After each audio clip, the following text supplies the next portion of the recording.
কাছাকাছি পাশাপাশি।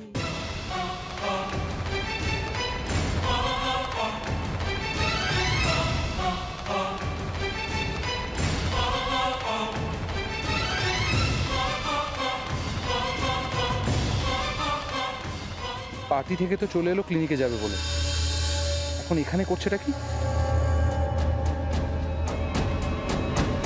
সব সময় সবাইকে লেকচার দেয়, নিয়ম শেখায়, সববার ভুল ধরে।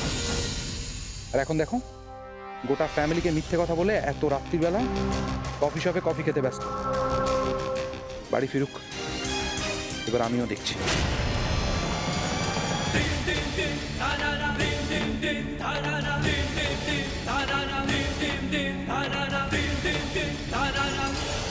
টাকাটার কি হবে আশিস? আমাদের যে টাকাটা খুব দরকার। হ্যাঁ, তা তো বুঝতেই পারছি, কিন্তু সব কিছুর একটা প্রসিডিওর আছে লাবণ্য, একটু সময় তো লাগবে। ওই সময়টাই তো আমাদের হাতে নেই। আমি দেখছি আমার ব্যাংক ছাড়া যদি অন্য কোনো ব্যাংক থেকে কিছু টাকাটা জোগাড় করা যায়। প্লিজ একটু দেখো, তাড়াতাড়ি ম্যানেজ করো যা করার। বুঝতেই তো পারছো আমরা একটা প্রবলেমে পড়ে গেছি।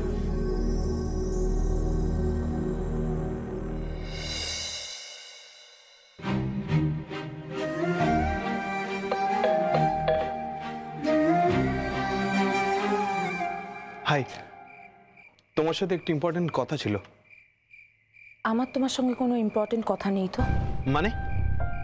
মানে আমার তোমার সাথে তো কোনো ইম্পর্টেন্ট কথা নেই, থাকতে পারে না।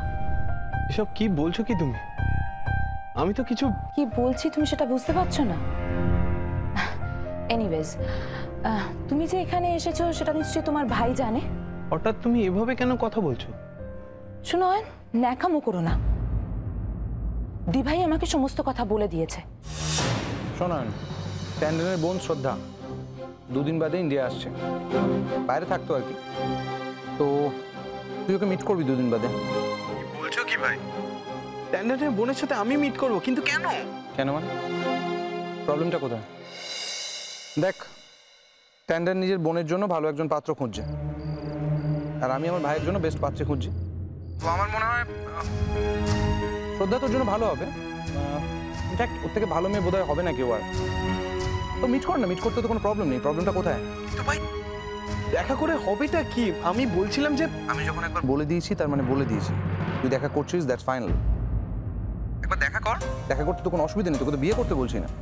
ডিনারে নিয়ে যা, একটু সময় দে, দেখ তারপর কি হয়। তোর ভালো লাগলে ভালো, না হলে এত হেজিটেট করার কিছু নেই।